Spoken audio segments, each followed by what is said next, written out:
Judd's keys to a Vikings victory over one of the best teams in the NFL, the Cleveland Browns. Kevin Stefanski versus Mike Zimmer. Judd's keys presented this week by Federated Mutual Insurance Company. The Vikings have done a great job providing protection and risk management for the quarterback, and that's where Federated helps your business with risk management, helping your bottom line be protected, helping your employees. Federatedinsurance.com to find out more. And remember, at Federated, it's our business to protect yours. Judd's keys. All right. Keys got in late last night. I was very concerned, but he stayed up. Got in around 4, stayed up till 6, working on keys. Here's the incredible thing. Keys said, because this is a big one. I mean, this is Stefanski v. Zimmer. This is Browns, who are a really good team, v. Vikings. I'm giving you 5 keys. And I said, okay, cool. So he gave me 5. This is the most keys of the season so far. This is. My goodness. This is unprecedented for the 2021 campaign. Here we go. We'll start at the bottom, work our way up. Keys, sleeping right now, though. All right. Key number 5. Kevin can F himself. Okay, so you've heard of the TV show by that same name, so this is not original, but our old friend, the Vikings' old friend, longtime friend, Kevin Stefanski, is back in town, and he's looking to beat Zim. And this is student versus teacher. And here's the interesting thing. Student, since he took the job with the Browns, not only made the playoffs last year, regular season, he's 13-6. In the same time period of 19 games, teacher 8-11. Teacher is going to, I think, be very motivated to try and come up with a defensive game plan and a game plan overall that shows student, yeah, you're good, but I'm still the best. Now, that might not be true, but for one game, that opportunity certainly exists. So key number 5, Kevin can F himself because Zim wants to show Kevin Stefanski, I'm still a better coach. I love it. All right, key number 4. Key number 4. Get greedy. The Browns have one of the National Football League's top pass defenses, but will be without cornerback, and he's pretty good, Greg Newsome, who is hurt. He will be replaced by Greedy Williams. Hence, get greedy. The Vikings need to exploit the matchup that Greedy will have against either Jefferson, Thielen, and Osborne, or some combination of the 3.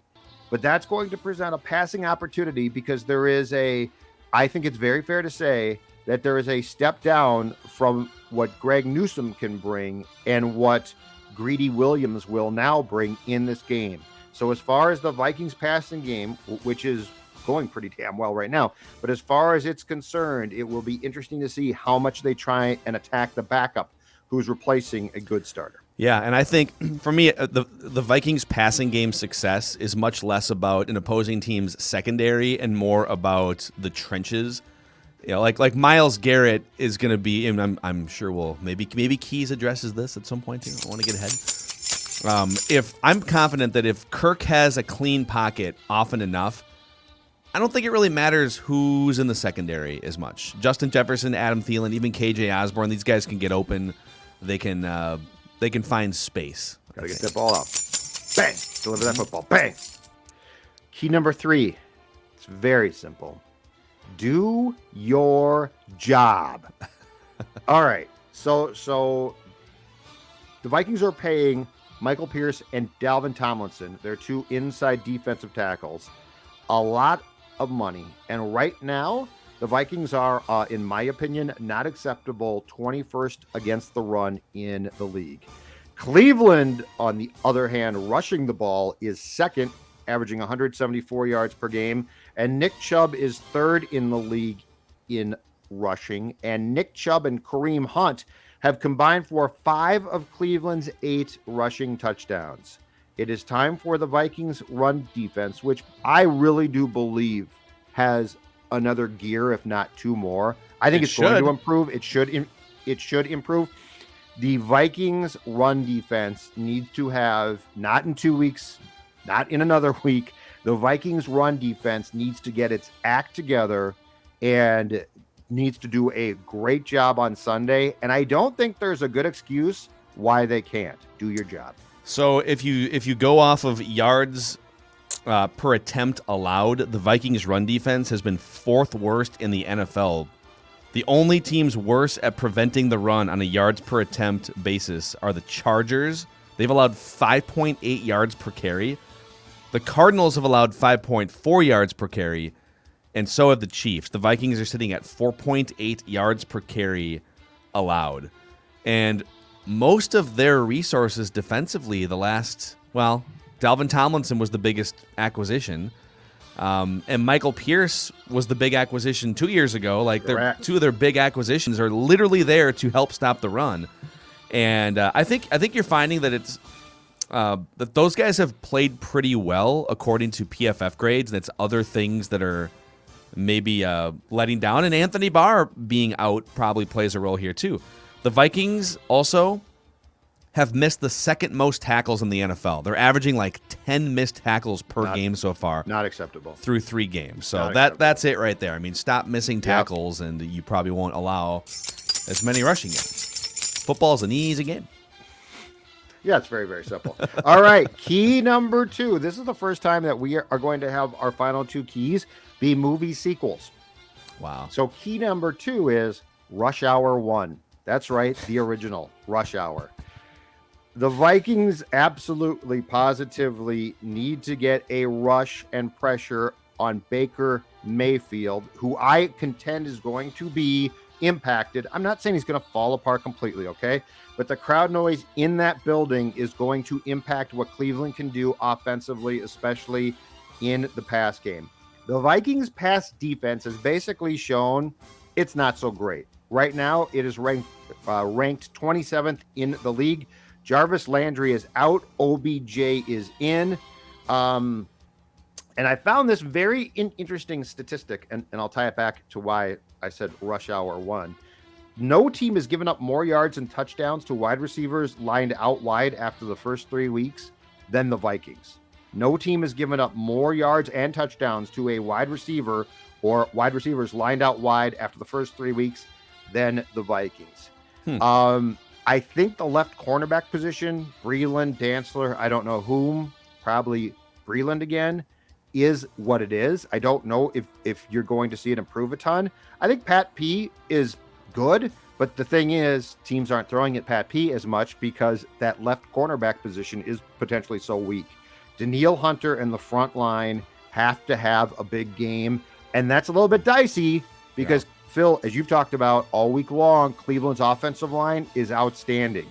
But if you don't get pressure on Baker Mayfield, I think this could be a real problem. So I actually think that the pass defense's greatest asset is going to be the potential pressure that your defensive line, Griffin, Hunter, that group can get on Baker Mayfield. So I have a theory on something here since you brought this up. Nerds!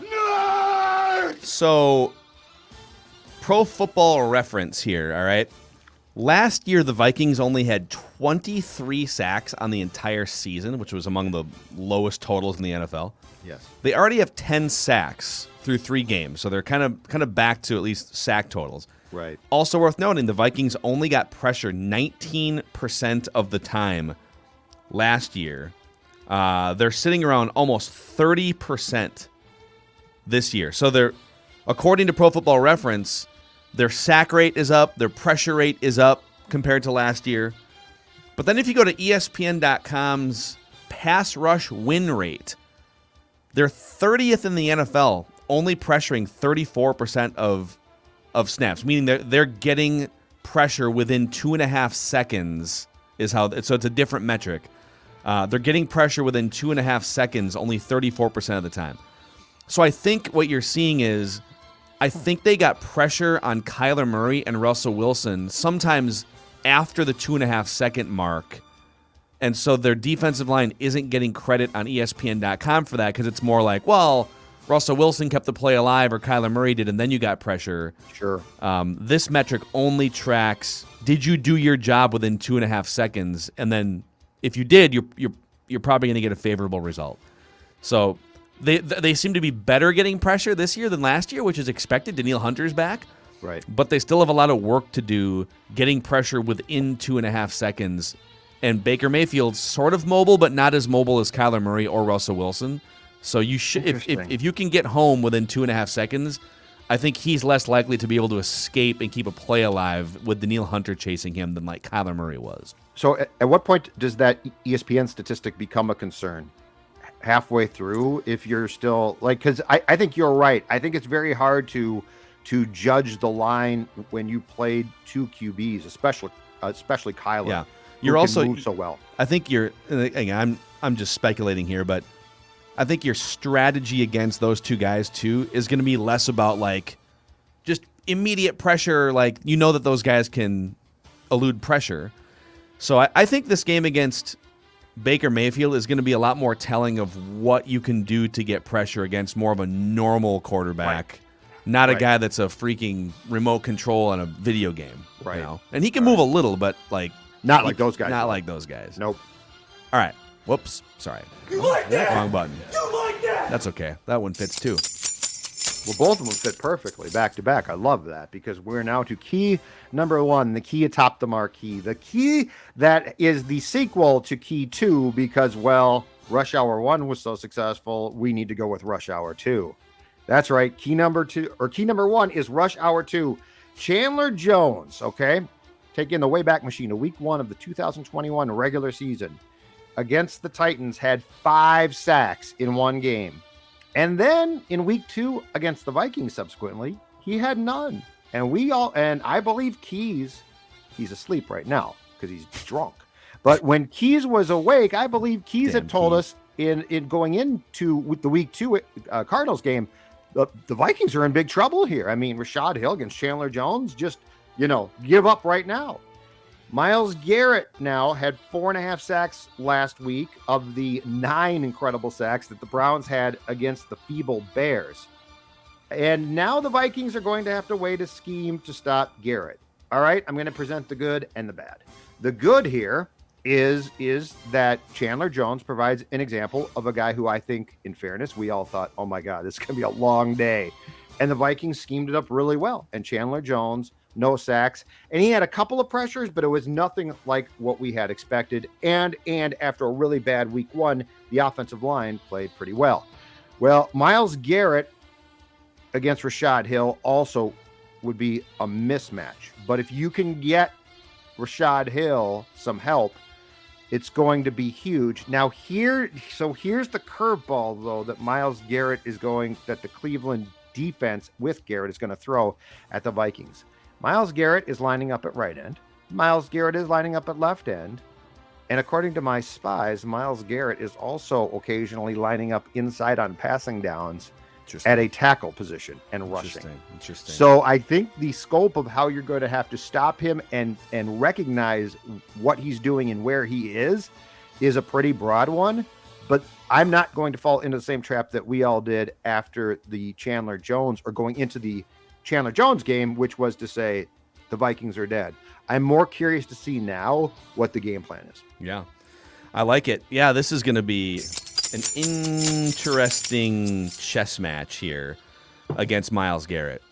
And in a perfect world, you would have had more of a blue chipper like Christian Darrisaw, ready to rock without having a second surgery, and then you would have had 3 preseason games and then 3 regular season games. And all right, this is your first test kid.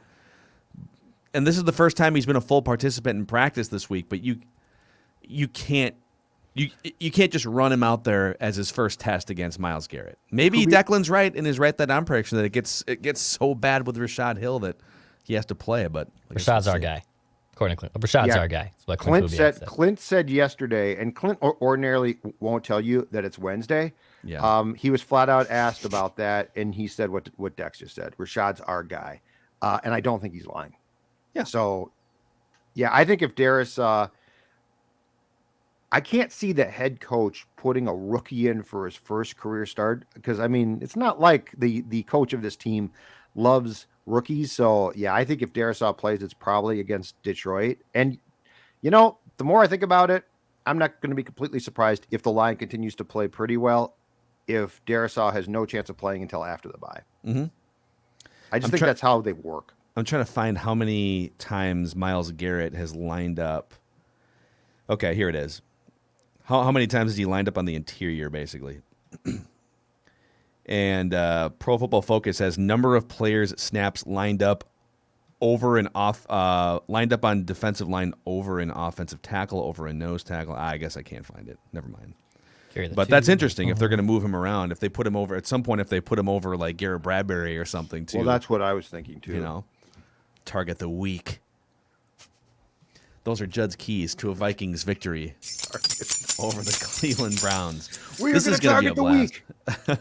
This is going to be so much fun. What a game on paper. And we're pumped. Vikings vent line right after it's over. We just hit another so we shattered records for Mackey and Judd, Purple Daily, and Score North as a whole across podcast and YouTube in the month of September. And we just thank you guys for sticking with us over these last couple of years as we've morphed this thing from a 4-hour radio show that Judd and I did for years into more of an on-demand and digital entity. And you guys are responding big time. It's kind of fun, too, to hear the people that have discovered us for the first time. And, like, I discovered you guys in June or, like, a year ago. And, like, what do you mean? You didn't discover us on AM radio 1500 back in 2015, 2017? And you can still find us from 5 to 6 o'clock on AM 1500 in the Twin Cities, too. But it's been a fun venture. Well, and I mean, celebrate in September.